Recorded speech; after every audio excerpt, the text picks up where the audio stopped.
Hall, the historic Betzinger Hall. I say historic because reports have read that Susan B. Anthony and Frederick Douglass spoke from this very stage. The building you're sitting in right now was built in 1880. It's one of the only buildings in New York that's still used for the purpose in which it was built. First, I'm very happy to present Mr. Peter Houghton.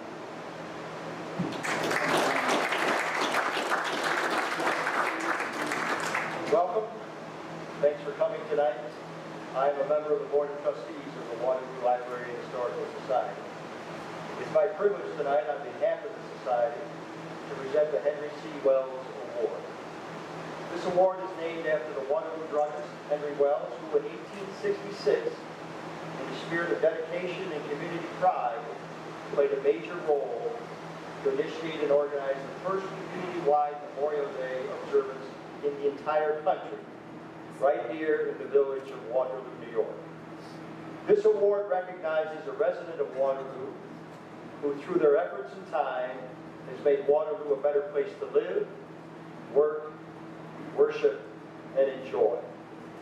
Tonight, the Society presents the 4th Annual Wells Award in honor of the late LaVerne Sessler II. In my previous life as an engineer for the New York State Department of Transportation, I had numerous contacts with Vern over many years in connection with his business enterprises, his government service, and his community activities. If there ever was a local resident who embodied the Horatio Alger storybook themes of self-reliance, hard work, dedication, perseverance, determination, and ultimately success, it is Vern Sessler. Vern is very much a Waterloo hometown product. He was born November 22nd, 1938 at the Waterloo Memorial Hospital, the 4th of 5 children of LaVerne H. and Frances Carr Sessler. He lived with his family in their home in the village of Waterloo at the corner of Virginia and Elizabeth Streets. He attended Waterloo Main Street School, graduating in 1956. During his school years, he was active in 4-H, Boy Scouts, played trumpet in the school band, and participated in high school sports. Vern was also a member of the school rifle club. As a side note to show how things have changed in our public schools, back in the 1950s, when Vern was a member of that club, they practiced in the school in a range underneath the Main Street Auditorium stage. After graduation in 1956, Vern worked for the State Department of Public Works. And the following year, in 1957, he married a high school classmate, Barbara Ann Hart. The following year, in 1958, at the age of 19, and Barb was also 19, he started his own business, Lynn Sessler Excavating Company. He purchased a used 1952 Ford 8N tractor backhoe, and to draw attention to the new business and have his tractor stand out from the other contractors' equipment, he painted his tractor pink. Today, that pink tractor is proudly displayed in front of the Sessler Company headquarters. Vern grew his excavating business, and over time he transitioned it into a specialty demolition firm. From its humble beginnings in 1958, he grew into a nationwide top 20 and highly respected demolition company. Vern also had other local business activity outside of his company. In the mid-1980s, many of you probably ate a hot dog in one of the several Vern dog houses that were scattered around in different communities.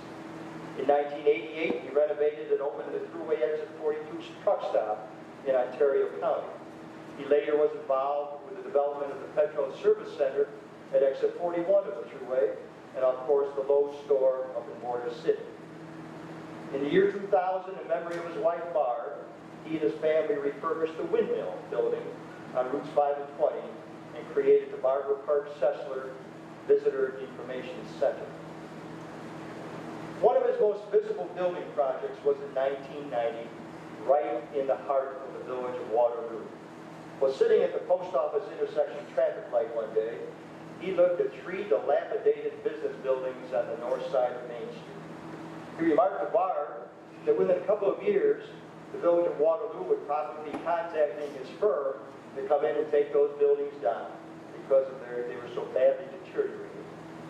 Or, he kind of thought out loud, we could buy the buildings, renovate them, and bring small businesses back into downtown Waterloo. They did buy the buildings, and renovation, reconfiguration, and updating the Main Street Waterloo Shop Center was created. From this brief summary, you can see that Vern Sessler had an impact on several business ventures in Waterloo. However, buildings and business is not what the Henry C. Wells Award is about. It is about community involvement, community interest, and community service. Just as Vern had an impact on local business community, he had an even larger impact on community service groups and community projects. He was active in local government as a Waterloo Town Justice, a Waterloo Town Supervisor, and Chairman of the Seneca County Board of Supervisors. He was involved with the Waterloo Little League, Waterloo Lions Club, Waterloo JCs, Waterloo Sportsman's Club, Waterloo Volunteer Fire Department, Waterloo School PTA, Waterloo Presbyterian Church, Seneca County United Fund, Taylor Brown Hospital Board, and several other groups and organizations. In retrospect, his local community service likely started at the young age of 10, when in 1948, he would go nights with his father, with other local residents, and help out however he could with building of the Waterloo Memorial Youth and Community Center on Oak Street. Many years later, Vern donated the Sessler Company services to demolish the then outdated youth center in preparation for the construction of the current Waterloo Recreation Center. In the 1980s, Vern was again very generous to the youth of Waterloo in volunteering equipment, tools, and labor in the construction of the original Robert Leathers community playgrounds in both the Scoyes and Lafayette schools.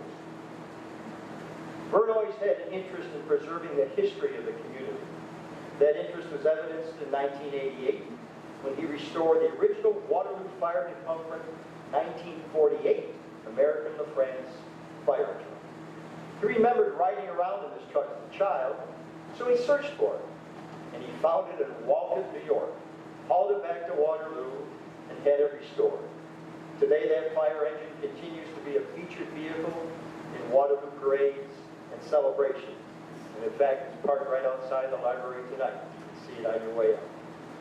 Vern also remembered the Hercules Mid-State Campbell Body Works that had a factory in Waterloo in the 1930s through the 1950s. That factory manufactured and installed wooden cabs and wooden bodies on truck, car, and bus frames. These woody wagons were featured in the Beach Boys' California surfing songs and movies of the 1960s. Well, Vern felt that the Waterloo community should feature and display its own original woody wagon. So, in 1997, he found an original 1941 Woody that had been manufactured here in Waterloo. He found it in California, shipped it back to Waterloo, and then he assembled a work crew of retired tradesmen who had worked in the original body factory.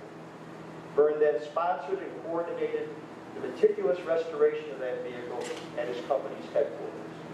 That Woody is now part of the Woody vehicle display during the annual Waterloo Celebrate and Commemorate activities. And again, that's also parked outside tonight for your viewing pleasure after tonight's festivities.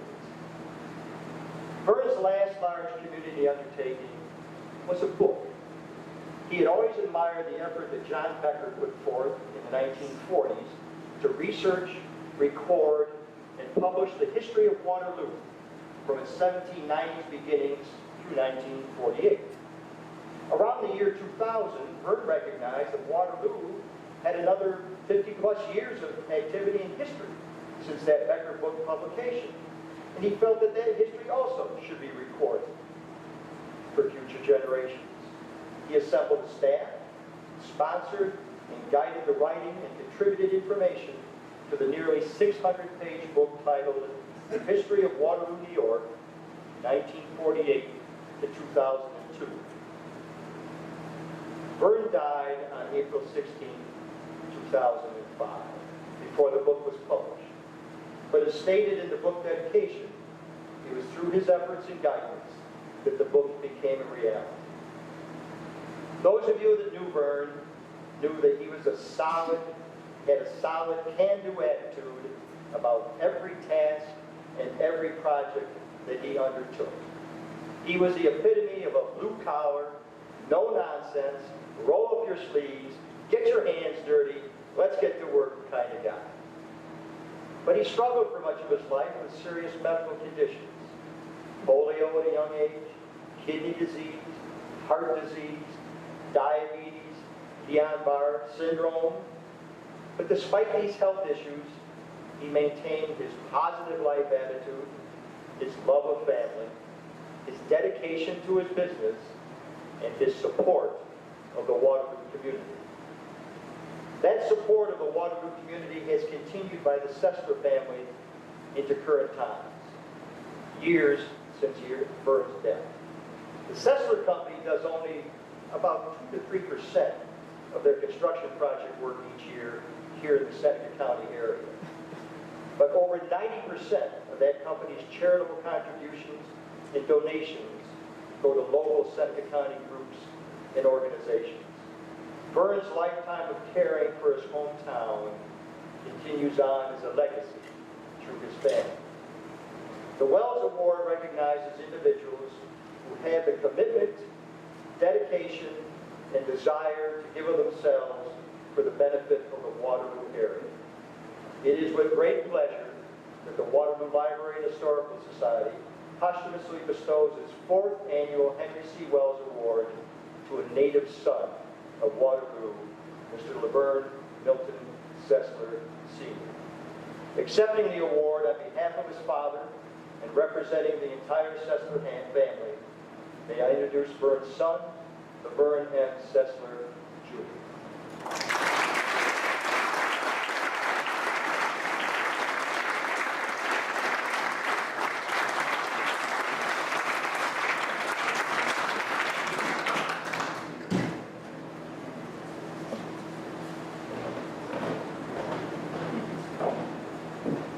This plaque reads, the Henry C. Wells Award, presented to LaVerne M. Sessler, Sr.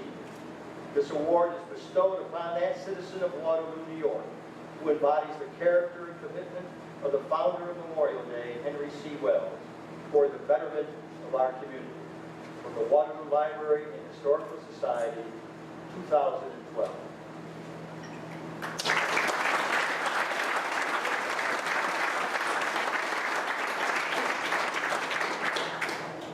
Okay, you're in for it now. A couple of things I'd like to point out right off the bat is, one, there's a lot of reference here this evening to our father, LaVerne Sessler, Sr. And most all of you knew my parents very well. And you know that both my father and mother, Barbara Sessler, most all of what we're talking about tonight is really attributable to both of them. They're very close. Most everything they did together. If it was separate, it was in conjunction with one another. And I think virtually every accomplishment was on behalf of the two of them together as a team. With that said, a few of the notes I make, I refer to him for simplicity. However, it is referring to both of them. And being that it's quite warm up here, you're in luck. Thanks to Peter doing such a thorough job, you're going to see me start at the top of the page, jump down about 3 paragraphs, jump another 2, and this is going to wrap up rather quickly. He did a very meticulous job of researching my father's history, and he's not leaving a lot of things for me to point out after that. However, with that said, here we go. First of all, I very sincerely want to thank you on behalf of our family. I can't tell you how honored and proud we are that you selected our father for the Henry C. Wells Award. Receiving this award puts our father in the company of some great people. the previous recipients of the Wells Award, John Janun, Dick Schreck, Lou LeBrun, Bill Bell. Vern Sr.'s passion in life was for his family and his community. He looked for it and seized every opportunity he could to better Waterloo. As most of you are aware, Vern was a member of virtually every organization in this community and was president of most. A little redundancy here, I apologize, but Vern was a Boy Scout. He was in 4-H, JC's, Lions Club, Masons, Elks Club, Little League, United Way. As mentioned, he was the town justice, town supervisor, served as chairman of the county board, to name a few. He was incredibly giving of his time and energy. As a volunteer fireman, he drove Waterloo's engine number 1, the 1948 American LaFrance. Nearly 50 years later, he found this truck near Buffalo, purchased it, and had it restored.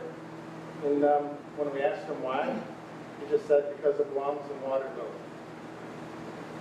You'll see it in the parade tomorrow, as it is every year. He also purchased and restored a 1941 GMC wooden station wagon that you recently heard about. It was located in California. And there again, this too he did because this was a part of Waterloo's history.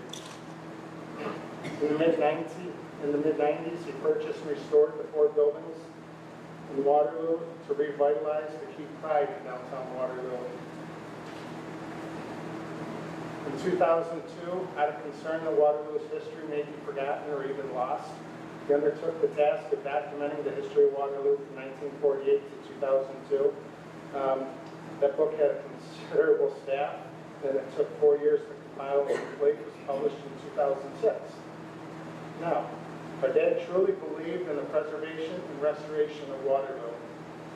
While you may be familiar with many of the things I just mentioned, what you don't know about are the countless ways he helped others and refused any recognition. One example, a man who had grown up in Waterloo had since moved away and started a family. When this young man learned that he had a terminal illness, his wish was that his family could grow up in Waterloo. Vern learned of this and paid to relocate this family, which he had never met, to Waterloo anonymously. Vern always looked for the good in people. He once picked up a man walking along 5 and 20 on Christmas Eve. The man's wife had thrown him out and told him not to come back without a job. Vern gave him a business card and some cash. He told the man, go home, tell your family that you have a job, and report to work on Monday. Merry Christmas. Perhaps the greatest gift our father Vern gave to this community is the example he had set for the rest of us. When it came to Waterloo in Seneca County, Vern Sessler Sr. dared to dream bigger, reach further than others thought to be wise. I believe that Waterloo is a much better place today because of him. Once again, we're very honored and proud to receive this award on his behalf. Thank you.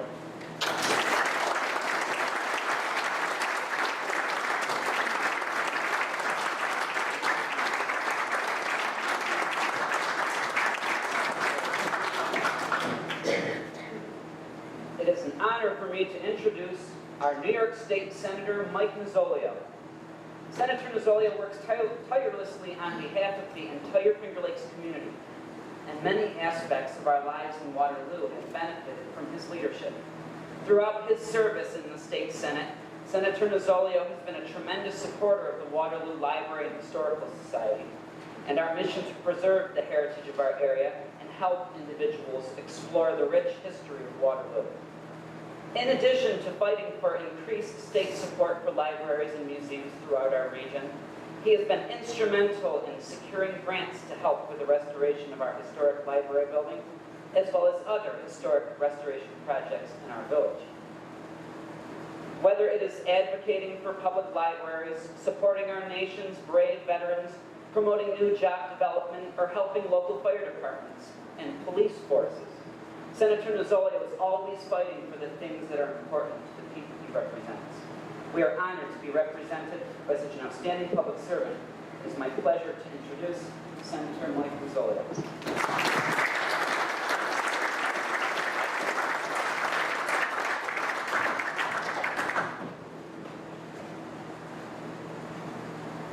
Thank you, Josh. Good afternoon, ladies and gentlemen. I'm so honored to represent this wonderful community.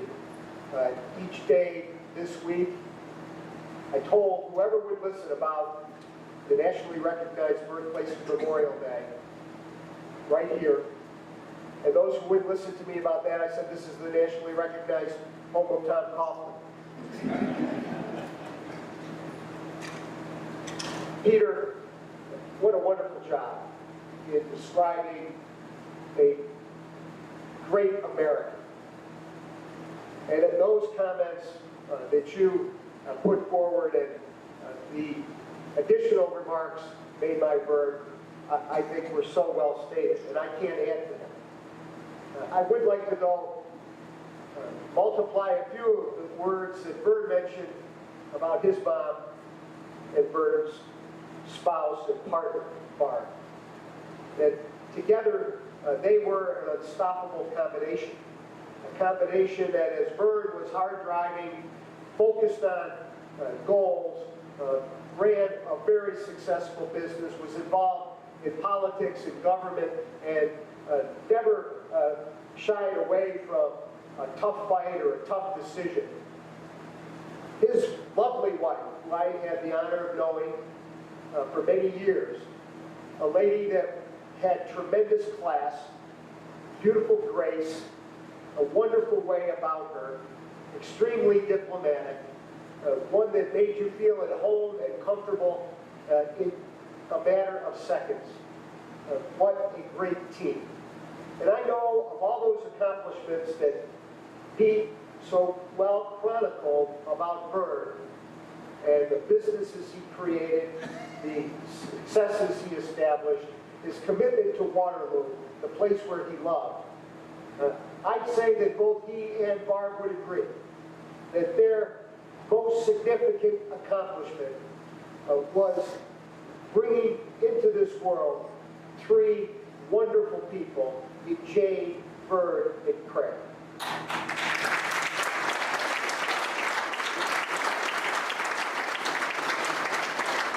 I describe the attributes of both Vern and Barb. I'm going to leave it up to you to determine, decide for yourself, which one of the children took after their mother and which one of the children took after their father.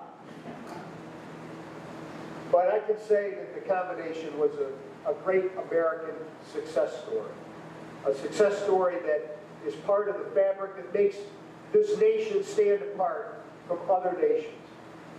And whether I've been talking to school children or adults or members of the soldiers or the United States Army who are training at Fort Drum, or veterans from all across this state, as I've been honored to have those discussions this week with a variety of those types of individuals, those defending us and preparing to go into battle, those who have already been in battle in their home and enjoying America, but also supporting the rights of our veterans. Or those school children who are learning for the first time about Memorial Day. As I went to a ceremony yesterday for 150 first graders who were learning in a very important way what Memorial Day is all about. And that's what is so great about Waterloo. And Vern recognized it before many others did, one of the first to understand that if you understand the true meaning of Memorial Day, you understand the true meaning of America. You understand the meaning of what it takes to keep America free, and the prices paid by our veterans are the prices that allow Vern and Barb to build the American dream right here in the community they love. That's what you are doing, and the Wells Committee is doing, and Commemorate, Celebrate is doing, and the Waterloo Memorial Day Museum is doing, in making people understand what Vern and Barb understood, how important it is to reflect upon what matters in life and what matters that keeps things free and keeps opportunity alive here in the United States. This is a story of Waterloo, but a story of all our entire nation. It's my honor to present a resolution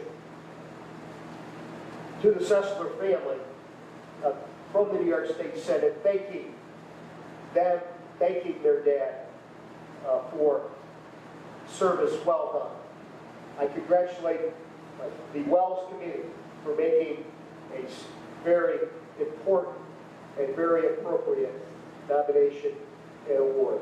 It's an honor to be with you today. Have a great Memorial Day weekend. I know Vern and Barb would insist on it.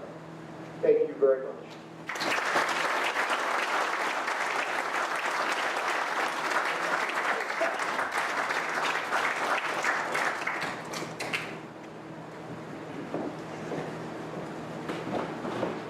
Ladies and gentlemen, I give you our 26th President, Theodore Roosevelt.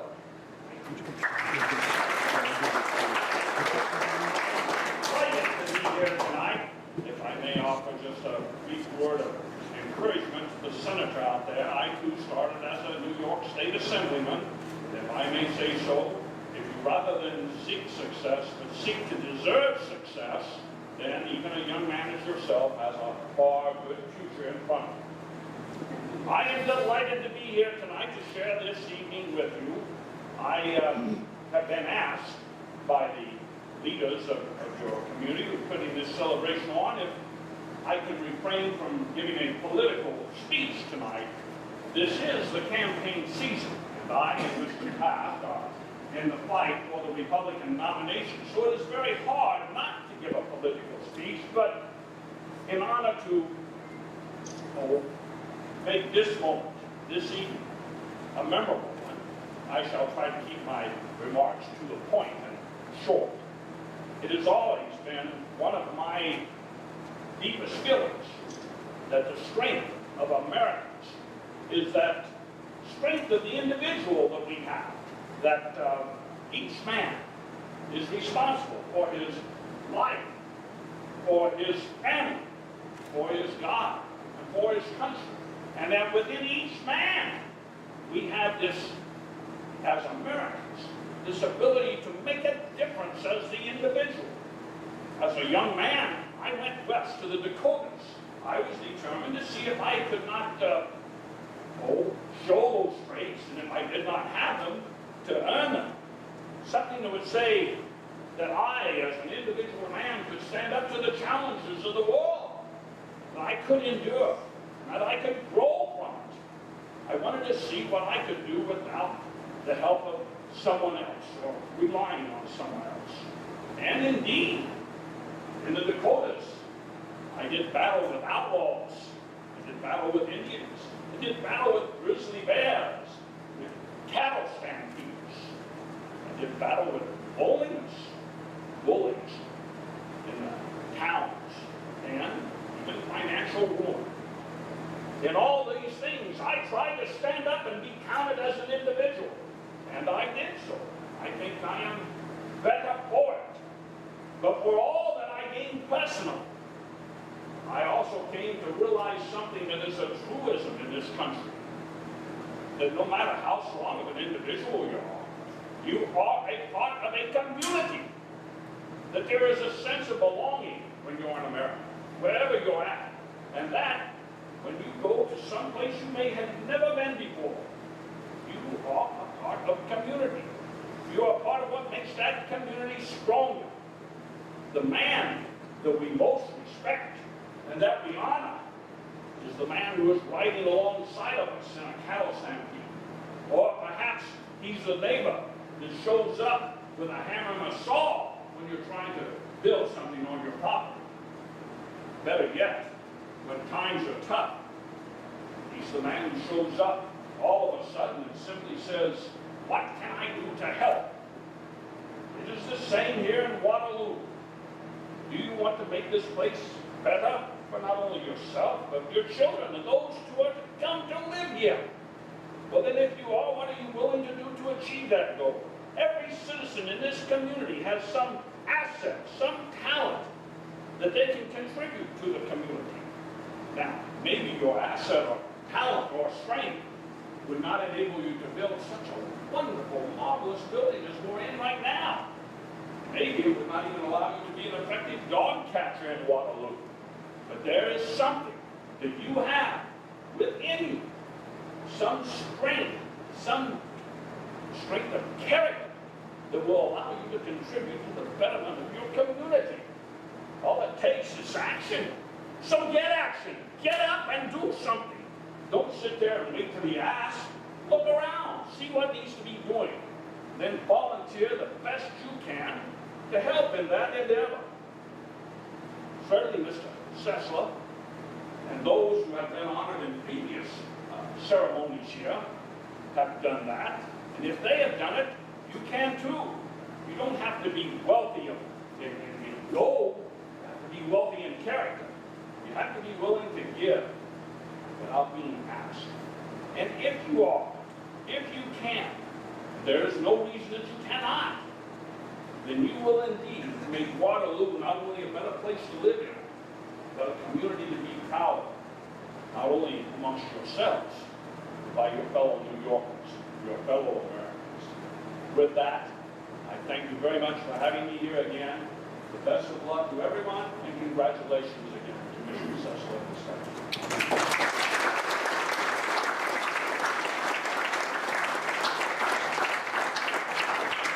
Ladies and gentlemen, I give you 16th President Abraham Lincoln.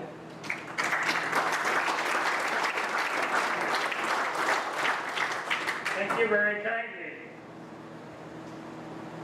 Well, I've always thought one thing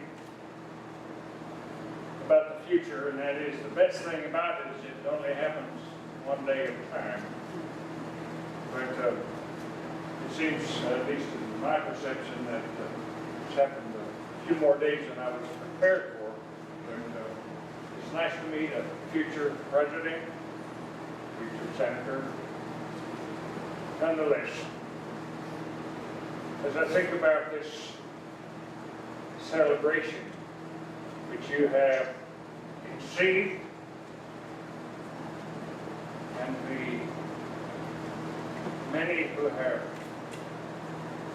perished on behalf of their country, who are commemorated, I cannot think of anything better to say than what I was asked to do in a small cemetery was dedicated several years ago to the young men who were willing to put their lives in their own hands for the sake of their country's cause. I can use these words. 47 years ago, our fathers brought forth on this continent a new nation, conceived in liberty, and dedicated to the proposition that all men are created equal. Now we are engaged in a great civil war, testing whether that nation, or any nation so conceived and so dedicated, can long endure. We are making a great battlefield of that, what we've come to dedicate a portion of that field as the final resting place for those who here gave their lives that that nation might be. It is altogether fitting and proper that we should do this. But in a larger sense, we cannot dedicate. We cannot consecrate. We cannot have on this ground the brave men, living and dead, struggled here and consecrated it far above our foolish powers and or betrayed. The world will little know nor long remember what we say here.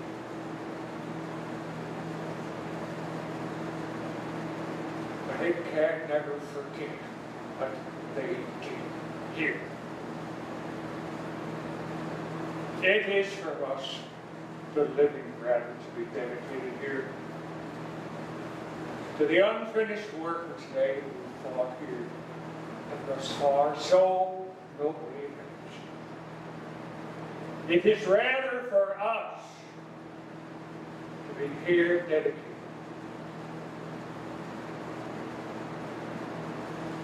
to that cause for which they gave the last full measure of devotion. And we, here, highly resolve that these dead shall not have died in vain,